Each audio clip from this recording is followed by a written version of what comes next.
Hi ಗೆಳೆಯರೇ, ಎಲ್ಲರಿಗೂ ನಮಸ್ಕಾರ. ಈ ವಿಡಿಯೋದಲ್ಲಿ ನಿಮಗೆ ನಾನು ಹೊಸ ಕಾರು ತರಲು ಶೋರೂಮ್ಗೆ ಹೋದಾಗ ಅಲ್ಲಿ ನಡೆದ ಘಟನೆಯಾಗಿದೆ.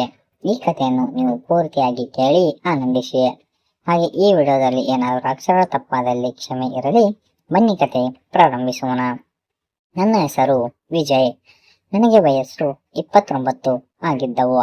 ಹಾಗೆ ನನಗೆ ಮದುವೆಯಾಗಿ 1 ವರ್ಷ ಕಳೆದಿತ್ತು.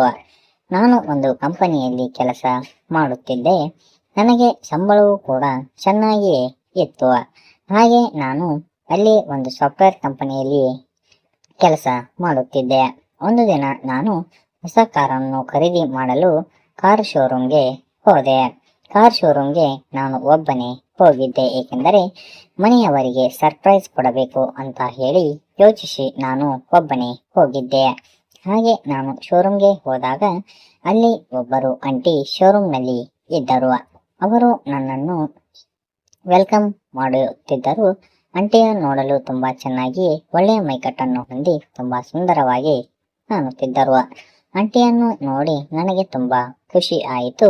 ಹಾಗೆ ಆಂಟಿ ಅವರು ಶೋರೂಮ್ ಒಳಗೆ ಕರೆದು ನನ್ನನ್ನು ಅಲ್ಲಿ ಪಕ್ಕದಲ್ಲಿ ಇರುವ ಸೋಫಾದ ಮೇಲೆ ಕೂರಿಸಿದರು. ನಾನು ಹೋಗಿ ಸೋಫಾದ ಮೇಲೆ ಕುಳಿತುಕೊಂಡೆ. ನಂತರ ಶೋರೂಮ್ನಲ್ಲಿ ಇದ್ದ ಆಂಟಿ ನನ್ನ ಪಕ್ಕದ ಸೀಟ್ನಲ್ಲಿ ಬಂದು ಕುಳಿತುಕೊಂಡರು. ಹಾಗೆ ನಾನು ಆಂಟಿ ಅವರ ಹತ್ತಿರ ನೋಡಿದಾಗ ನನಗೆ ಗಿಡದಲ್ಲಿ ಇರುವ ಪಪಾಯ ಹಣ್ಣುಗಳು ಕಾಣಿಸಿದವು. ಹಾಗೆ ಆ ಪಪಾಯ ಹಣ್ಣುಗಳು ತುಂಬಾ ದಪ್ಪವಾಗಿ ಹಾಗೆ ತುಂಬಾ ರಸಭರಿತವಾಗಿಯೇ ಇದ್ದವು. ಹಾಗೆ ಆಂಟಿಯವರು ಬಂದು ಪಕ್ಕದಲ್ಲಿ ಕುಳಿತಿದ್ದರು. ಹಾಗೆ ಆ ಕಾರ್ನಲ್ಲಿ ಇರುವ ಫೀಚರ್ಗಳ ಬಗ್ಗೆ ಹಾಗೆ ಕಾರ್ ಬಗ್ಗೆ ನನಗೆ ಹೇಳುತ್ತಿದ್ದರು. ಹಾಗೆ ನಾನು ಪಪಾಯ ಹಣ್ಣುಗಳನ್ನು ನೋಡುತ್ತಾ ಅಲ್ಲಿಯೇ ಕುಳಿತುಕೊಂಡೆ. ಆಂಟಿಯವರು ಕೂಡ ಕಾರ್ನಲ್ಲಿ ಇರುವ ಎಲ್ಲ ವಿಷಯಗಳ ಬಗ್ಗೆ ನನಗೆ ಸ್ಪಷ್ಟವಾಗಿ ತಿಳಿಸುತ್ತಿದ್ದರು. ನಾನು ಹಾಗೆ ಗಿಡದಲ್ಲಿ ಇರುವ ಪಪಾಯ ಹಣ್ಣುಗಳನ್ನು ನೋಡುತ್ತಾ ಕುಳಿತುಕೊಂಡಿದ್ದೆ. ನೀವು ಕೂಡ ಯಾವ ರೀತಿಯ ಪಪಾಯ ಹಣ್ಣುಗಳನ್ನು ಸೇವಿಸಿದ್ದೀರಾ ಅಂತ ಕೂಡ ಬೇಗನೆ ಕಮೆಂಟ್ ಮಾಡಿ. ನಂತರ ಆಂಟಿಯವರು ನನಗೆ ಕಾಫಿಯನ್ನು ತಂದು ಕೊಟ್ಟರು. ಏಕೆಂದರೆ ಎಲ್ಲ ಶೋರೂಮ್ನಲ್ಲಿ ಕಾಫಿಯನ್ನು ತಂದು ಕೊಡುವುದು ಒಂದು ಪದ್ಧತಿಯೇ. ಹಾಗೆ ನಾನು ಆಂಟಿ ಅವರಿಗೆ ಮೇಡಮ್ ಅಂತ ಹೇಳಿ ಕರೆಯುತ್ತಿದ್ದೆ. ನಂತರ ನಾನು ಮೇಡಮ್ ಅವರಿಗೆ ಕೇಳಿದೆ, ಮೇಡಮ್ ನೀವು ಇಲ್ಲಿ ಎಷ್ಟು ವರ್ಷದಿಂದ ಕೆಲಸ ಮಾಡುತ್ತಿದ್ದೀರಾ ಅಂತ ಹೇಳಿ ಹಾಗೆ ಮಾತನಾಡಿಸುತ್ತಾ ಕುಳಿತೆ. ಅದಕ್ಕೆ ಅವರು ಏನಿಲ್ಲ ಸರ್, ನಾನು ಇಲ್ಲಿ 2 ವರ್ಷಗಳಿಂದ ಕೆಲಸ ಮಾಡುತ್ತಿದ್ದೇನೆ ಅಂತ ಹೇಳಿದರು. ಅದಕ್ಕೆ ನಾನು ಸಂಬಳ ಎಷ್ಟಿದೆ ಅಂತ ಕೇಳಿದೆ. ಅದಕ್ಕೆ ಅವರು ನನಗೆ ಬೇಕಾದಷ್ಟು ಇಲ್ಲಿ ಸಂಬಳ ಸಿಗುತ್ತಿಲ್ಲ ಅಂತ ಹೇಳಿ ಅವರು ಬೇಸರದಿಂದ ಹೇಳಿದರು. ಅದಕ್ಕೆ ನಾನು ಇದೇ ಒಳ್ಳೆಯ ಚಾನ್ಸ್ ಅಂತ ಹೇಳಿ ನಾನು ಆ ಮೇಡಮ್ ಅವರನ್ನು ಒಂದು ಟೆಸ್ಟ್ ಡ್ರೈವಿಗೆ ಕರೆದುಕೊಂಡು ಹೋಗಬೇಕು ಅಂತ ಹೇಳಿ ಯೋಚಿಸಿದೆ. ಏಕೆಂದರೆ ಕಾರ್ ಹೇಗಿತ್ತು ಹಾಗೆ ಹೇಗಿದೆ ಅಂತ ಹೇಳಿ ಯೋಚಿಸುತ್ತಾ ನಾನು ಟೆಸ್ಟ್ ಡ್ರೈವ್ ಮಾಡಿ ಬರಬೇಕು, ಹಾಗೆ ಮಾತನಾಡಬೇಕು ಅಂತ ಹೇಳಿ ಯೋಚಿಸಿ ಹೋದೆ. ಹಾಗೆ ಅವರು ಕೂಡ ಸರಿ ಆಯ್ತು ಅಂತ ಹೇಳಿ ಕಾರನ್ನು ತೆಗೆದುಕೊಂಡು ಹೊರಗಡೆ ಬಂದರು. ನಾನು ಕಾರನ್ನು ತೆಗೆದುಕೊಂಡು ನಿಧಾನವಾಗಿ ಹೊರಡಲು ಪ್ರಾರಂಭಿಸಿದೆ. ಹಾಗೆ ಮೇಡಮ್ ಅವರು ಕೂಡ ಪಕ್ಕದಲ್ಲಿಯೇ ಕುಳಿತುಕೊಂಡಿದ್ದರು. ಹಾಗೆ ನೀವು ನಿರಂತರವಾಗಿ 10 ನಿಮಿಷಗಳ ಕಾಲ ಹೊರಟೆವು. ಹಾಗೆ ಕಾರ್ ಕೂಡ ಹೊಸದಾಗಿತ್ತು. ಹಾಗೆ ರಸ್ತೆ ಸ್ವಲ್ಪ ತಗ್ಗುದಿನ್ನೆ ಆಗಿದ್ದ ಕಾರಣ ಗಿಡದಲ್ಲಿ ಇರುವ ಪಪಾಯ ಹಣ್ಣುಗಳು ಅಳಗಾಡುತ್ತಿದ್ದವು. ಹಾಗೆ ಆ ಪಪಾಯ ಹಣ್ಣುಗಳು ಅಳಗಾಡುತ್ತಿರುವುದನ್ನು ನೋಡಿ ನನಗೆ ತುಂಬಾ ಖುಷಿ ಆಯಿತು. ಏಕೆಂದರೆ ನಾನು ಆ ರೀತಿಯ ಪಪಾಯ ಹಣ್ಣುಗಳನ್ನು ಮೊದಲ ಬಾರಿಗೆ ನೋಡುತ್ತಿದ್ದ ಕಾರಣ ಆ ಪಪಾಯ ಹಣ್ಣುಗಳು ತುಂಬಾ ಚೆನ್ನಾಗಿಯೇ ಇದ್ದವು. ಹಾಗೆ ಮೇಡಮ್ ಅವರು ಕೂಡ ಸುಮ್ಮನೆ ಕುಳಿತುಕೊಂಡಿದ್ದರು. ನಂತರ ನಾನು ಮೇಡಮ್ ಅವರ ಜೊತೆ ಮಾತನಾಡುತ್ತಾ ಹೊರಟೆವು. ಮಧ್ಯ ದಾರಿಯಲ್ಲಿ ನಾನು ಮೇಡಮ್ ಅವರ ಗಿಡದಲ್ಲಿ ಇರುವ ಪಪಾಯ ಹಣ್ಣುಗಳನ್ನು ಕೇಳಬೇಕು ಅಂತ ಹೇಳಿ ಕೇಳಿ ಪಡೆದುಕೊಳ್ಳಬೇಕು ಅಂತ ಹೇಳಿ ಯೋಚಿಸಿದೆ. ಹಾಗೆ ಮೇಡಮ್ ಅವರು ಪಪಾಯ ಹಣ್ಣುಗಳನ್ನು ಕೊಡುತ್ತಾರೋ ಇಲ್ಲವೋ ಅಂತ ಕೂಡ ನನಗೆ ಗೊತ್ತಿರಲಿಲ್ಲ. ಹಾಗೆ ನಾನು ಕಾರನ್ನು ಪುನಃ ಶೋರೂಮ್ ಕಡೆಗೆ ಹೊರಡದೆ. ಹೋಗುವ ದಾರಿಯಲ್ಲಿ ಗಿಡದಲ್ಲಿ ಇರುವ ಪಪಾಯ ಹಣ್ಣುಗಳನ್ನು ಪಡೆದುಕೊಳ್ಳಬೇಕು ಅಂತ ಹೇಳಿ ಯೋಚಿಸುತ್ತಿದ್ದೆ. ಹಾಗೆ ಆ ಪಪಾಯ ಹಣ್ಣುಗಳು ಅಳವಾಡುತ್ತಿದ್ದ ಕಾರಣ ನಾನು ಪಪಾಯ ಹಣ್ಣುಗಳನ್ನು ನೋಡುತ್ತಿದ್ದೆ. ನಾನು ಪಪಾಯ ಹಣ್ಣುಗಳನ್ನು ನೋಡುತ್ತಿರುವುದು ಮೇಡಮ್ ಅವರಿಗೆ ಗೊತ್ತಾಯಿತು. ನಾನು ಹಾಗೆ ಕಾರನ್ನು ಓಡಿಸುತ್ತಾ ನಿಧಾನವಾಗಿ ಓಡಿಸುತ್ತಾ ನಾನು ಪಪಾಯ ಹಣ್ಣುಗಳನ್ನು ನೋಡುತ್ತಲೇ ಕುಳಿತಿದ್ದೆ. ಹಾಗೆ ಮೇಡಮ್ ಅವರು ಕೂಡ ಮನೆಯಲ್ಲಿಯೇ ಒಬ್ಬರೇ ಇರುತ್ತಿದ್ದರು. ಏಕೆಂದರೆ ಅವರ ಗಂಡ ತೀರಿ ಹೋಗಿ 6 ತಿಂಗಳು ಕಳೆದಿತ್ತು. ಹಾಗೆ ಆಂಟಿ ಮೇಡಮ್ ಅವರಿಗೆ ಮಕ್ಕಳು ಕೂಡ ಇರಲಿಲ್ಲ. ಹಾಗೆ ಗಿಡದಲ್ಲಿ ಇರುವ ಪಪಾಯ ಹಣ್ಣುಗಳನ್ನು ಕೂಡ ಯಾರೂ ಕೂಡ ಸೇವಿಸಿರಲಿಲ್ಲ. ನಂತರ ಆಂಟಿಯವರು ನನಗೆ ಪಪಾಯ ಹಣ್ಣುಗಳನ್ನು ಬೇಕಾಗಿರುವುದು ಆಂಟಿಗೆ ಗೊತ್ತಾಯಿತು. ಆಗ ಮೇಡಮ್ ಅವರು ನನಗೆ ಹೇಳಿ ಸರ್, ನಿಮಗೆ ಏನು ಬೇಕಾಗಿದೆ ಅಂತ ಕೇಳಿದರು. ಅದಕ್ಕೆ ನಾನು ಏನಿಲ್ಲ ಅಂತ ಹೇಳಿ ಕಾರನ್ನು ನಿಧಾನವಾಗಿ ಓಡಿಸಲು ಪ್ರಾರಂಭಿಸಿದೆ. ಅದಕ್ಕೆ ನಾನು ಏನಿಲ್ಲ ಮೇಡಮ್ ಅಂತ ಹೇಳಿ ಸುಮ್ಮನೆ ಕುಳಿತೆ. ನಂತರ ಮೇಡಮ್ ಅವರು ನನಗೆ ನೇರವಾಗಿ ಕೇಳಿದರು. ಹಾಗೆ ಅವರು ಕೂಡ ಮುಗುಳ್ನಕ್ಕರು.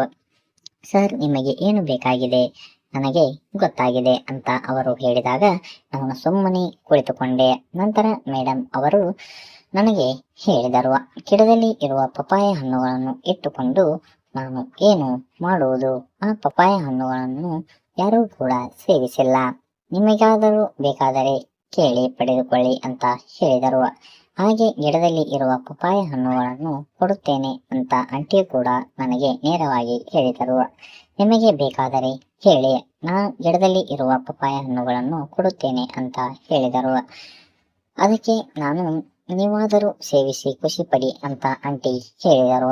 ಆಗ ನನಗೆ ತುಂಬಾ ಖುಷಿಯಾಯಿತು. ಹಾಗೆ ನಾನು ಕಾರನ್ನು ಅಲ್ಲಿಯೇ ನಿಲ್ಲಿಸಿ ಮೇಡಮ್ ಅವರು ಅವರ ಗಿಡದಲ್ಲಿ ಇರುವ ಪಪಾಯ ಹಣ್ಣುಗಳನ್ನು ನನಗೆ ಕೊಟ್ಟರು. ನಾನು ಆ ಪಪಾಯ ಹಣ್ಣುಗಳನ್ನು ಒಂದೊಂದಾಗಿ ತೆಗೆದುಕೊಂಡು ನಿಧಾನವಾಗಿ ಸೇವಿಸಿದೆ. ಹಾಗೆ ನಾನು ಸೇವಿಸಲು ಪ್ರಾರಂಭಿಸಿದೆ. ಏಕೆಂದರೆ ಆ ಪಪಾಯ ಹಣ್ಣುಗಳು ತುಂಬಾ ದಪ್ಪವಾಗಿದ್ದ ಕಾರಣ ನಾನು ಆ ಪಪಾಯ ಹಣ್ಣುಗಳನ್ನು ಒಂದೊಂದಾಗಿ ತೆಗೆದುಕೊಂಡು ಸೇವಿಸಿದೆ. ಹಾಗೆ ಆ ಪಪಾಯ ಹಣ್ಣುಗಳು ತುಂಬಾ ರಸಭರಿತವಾಗಿದ್ದ ಕಾರಣ ಆ ಪಪಾಯ ಹಣ್ಣುಗಳನ್ನು ನಾನು ಸೇವಿಸುತ್ತಿದ್ದೆ.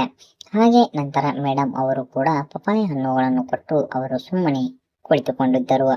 ನಾನು ಈ ರೀತಿಯ ಪಪಾಯ ಹಣ್ಣುಗಳನ್ನು ಮೊದಲ ಬಾರಿಗೆ ಸೇವಿಸುತ್ತಿದ್ದ ಕಾರಣ ನನಗೂ ಕೂಡ ತುಂಬಾ ಖುಷಿ ಆಯಿತು.